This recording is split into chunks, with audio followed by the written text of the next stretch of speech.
So this is a tutorial based on how to draw water. And so what I've done here is I've already set up a quick sketch which shows a little flagstone surrounding here and like a little wooden platform running out here. So we could put in a couple of nail holes here to indicate that there's like some bar running along the outside of that, and maybe stick another bit just jutting out here. Give us still a bit of variety, but this is basically going to be our water's edge. So everything in this region here, which is currently just plain white, is going to be water. Now there are a number of ways you can indicate water on a map of this scale. So this is basically a battle map scale, so each of these squares would be kind of roughly a 5-foot square. So for miniature play or something like that. So I've got my flagstones layer here. I'm going to start a new layer, which is going to have the line art for my water. And all you really want to do here is just provide some kind of ripples which will show the edge of the water and just indicate to the viewer that this is water rather than land.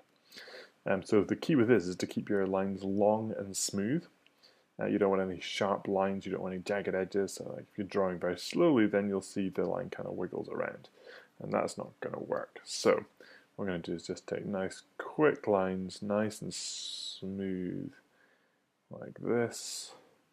You want to kind of follow the contours of what the water's washing around, because these ripples are running up to the edge and they're going to be kind of rebounding off the edge. Now you don't want too many things which look like they're lining up like this, so I'm going to take that one away. Each one of these is a separate wave in effect. So something like that. So you're just looking for long, smooth, flowing lines. You want maybe the line weight to be a bit lighter than your hard edges. This is kind of additional detail rather than something just fundamental to the structure of the map. So something that's nice, smooth, long line. So if you were doing a black and white line art map, that would be all you would need to show the water's edges. Now you can kind of give these ripples a bit of extra detail if you want to. You can put some kind of closer lines on the back here. I know there's certainly some guys who like doing that in their maps. That looks kind of nice. But that's kind of extra credit. You can more or less see that it's water just from the basic lines to start off with. So now that we've got the lines drawn in, that's more or less all you would need to do if it's a black and white map, but this is going to be a color map, so I'm going to add a new layer underneath these lines here, so I'll call this my ripples layer. And I'm going to call this water color layer here. Now, one thing we want to make sure of is that the water only colors areas where the water is. So if you see this now, without the water turned on, we've got this nice white area here. So I can use the magic wand tool, that's this one here, and you can see that I've set it so only is going to select contiguous areas. Now what that means is when I click this region here, this is with the flagstones layer selected. Nope, the selection cares about what layer you've got selected. And clicking there, you can now see that it's just picked up the area in which the water is. And I'm going to just modify that and expand it. So I'm going to expand it by 1 so that we don't really have much in the way of little white edges around the edge here. And with that selection in place, I'm going to select the mask tool here. And that means that you can now just pressing Option, you can see what that is. So this is just the edge. So the color is only going to appear in the areas, the white areas on the mask. Right, so I'm going to select a nice big brush. I'm going to pick kind of a mid-blue. And I'm going to make that nice and large. There we go. So I could have just flood filled that, of course, but in this case I just wanted to do a bit like that, and then we're just going to add a little bit of variation in. Yeah, that's maybe a bit too much.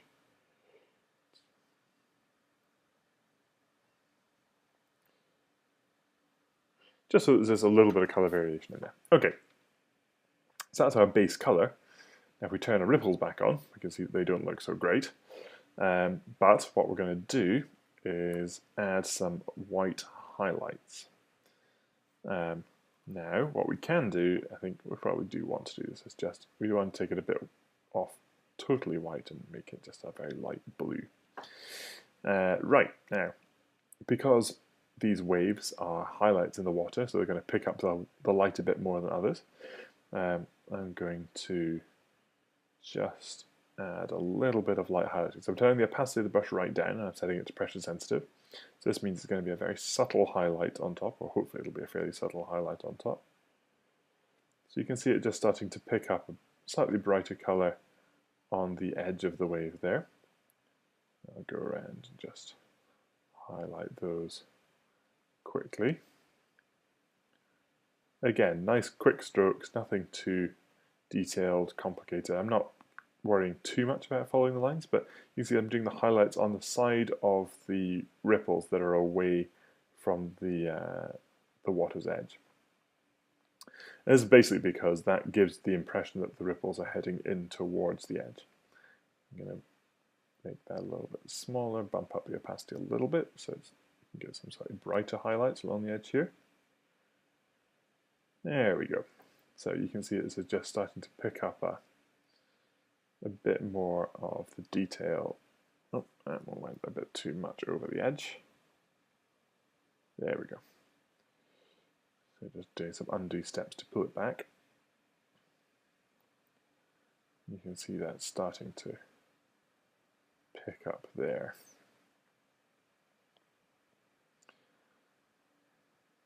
Okay. So again, you can more or less leave it at that if you wanted to.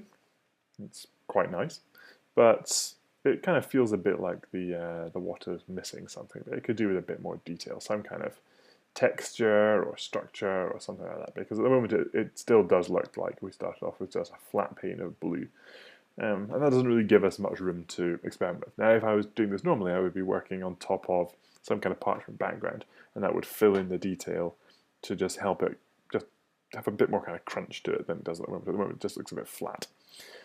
So what I'm going to do is I'm going to open up a ripples texture. Now, if you follow the tutorial from earlier on, you'll know where this came from. So I'm just going to select part of that, and I'm going to flick back to my map here.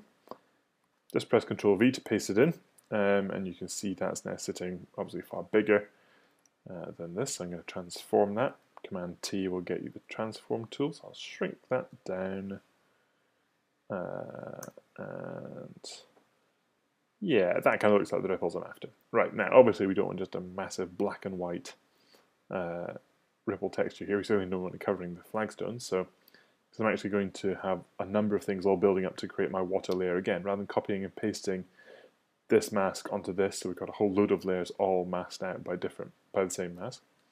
I'm going to just put those into a group, call this water colors, and I'm going to select and drag the mask up there. Right, that's now masked out that, but still, this is now a ripple layer which we don't really like the look of. It's just hard black and white. So I'm going to set that to overlay. Okay, that's pretty brutal.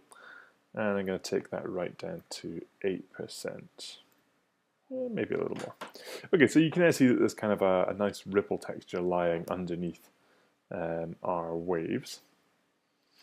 And I'm going to set up a new layer above that, and on top of this one I'm going to just do a bit more work on the colors. So I'm going to set that to overlay. I'm going to go back to my brush tool. This time I'm going to go to something large and fuzzy.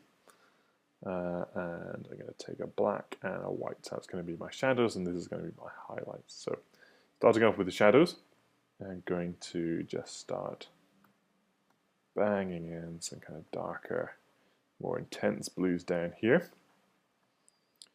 So you can see that what this does is it not only darkens it, but it's also bumping up the saturation a bit. Okay, that's certainly making the ripple effect a bit too dominant, so I'm going to pull that back a little. And then I'm going to just start adding in, well, let's put a little bit of shadow down the edges here. That should just drop it down beneath our flagstones a little bit. There we go. Okay, and then I want to pull back the highlights, so we're going to just start, again using a big fuzzy brush. We're not trying to add detail here, we're just trying to add kind of general structure and highlights.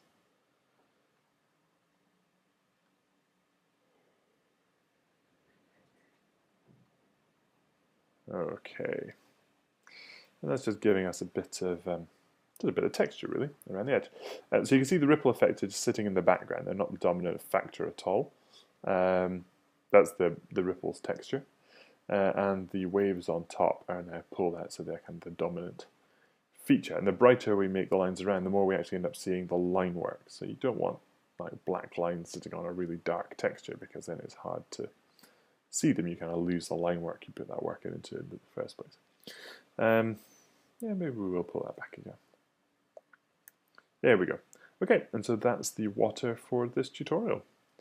I can show you a bit more about how to do the flagstones in a later one.